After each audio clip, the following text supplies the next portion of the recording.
শখের দাম যে লাখ টাকা, আর সেই শখ পূরণ করতে আমার আবার ঘুম হয় না।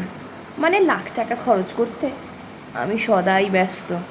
ঘুম থেকে উঠে যোগাটোগা সেরে মুখ চোখ ভালো করে ফ্রেশ করে নিয়ে নিজেকে আয়নার সামনে দাঁড় করিয়ে যেন আমার শান্তি। শুধু কি তাই, মুখে তারপর ক্রিম, ময়শ্চারাইজার, সিরাম, সানস্ক্রিন পরপর লেপটে যেন মুখটাকে ভালো করে আয়নার সামনে দেখে নিজেকে বিশ্ব সুন্দরী বলে মনে হয়। আর কেনই বা ভাববো না বলুন দেখি? নিজের জীবন, এর যে বড় দাম আর কেউ কি দিতে পারবে? বাইরের লোক আমাকে শুধুমাত্র আমার কাজের জন্যই কদর করবে, কিন্তু আমার নিজের অন্তরাত্মাটুকুকে যে আমাকে নিজেকেই বেশি গুরুত্ব দিতে হবে। সকাল থেকে উঠে কাজের নানা পরিকল্পনা করেই ফেলি, অর্থাৎ ধরুন সারাদিন আমি কিভাবে কাটাবো।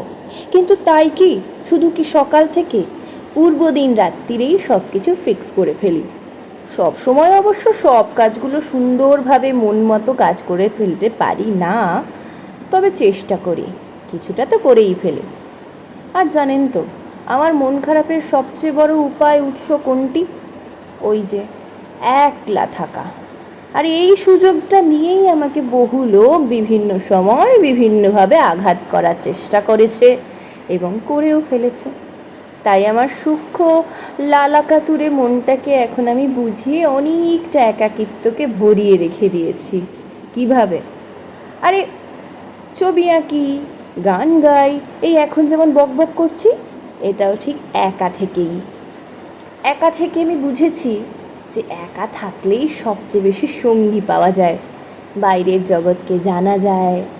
আসলে কি বলুন তো, ওই যে কথায় আছে না, শখের দাম লাখ টাকা। আর এই লাখ টাকার দামটা তখনই দিতে হয় যখন আপনি একা থেকেও খুব ভরপুর আনন্দে থাকতে পারেন।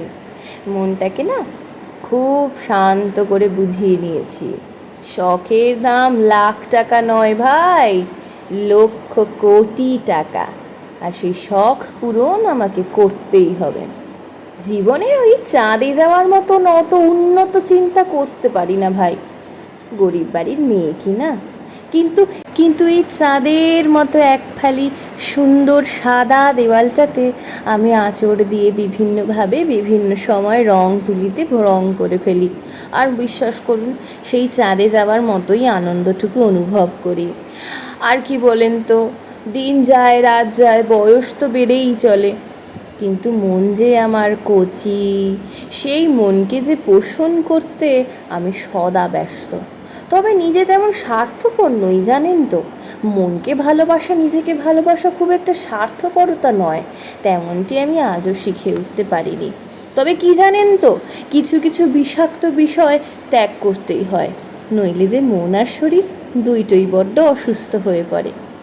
আজ তবে কি আর বলি, কথায় কথায় সময় তো আপনাদের অপচয় করেই দিলাম, কিন্তু আপনাদের মতো যারা ঠিক আমার মতো মানসিকতার, তাদের নিশ্চয়ই ভালো লাগবে আমার কথা।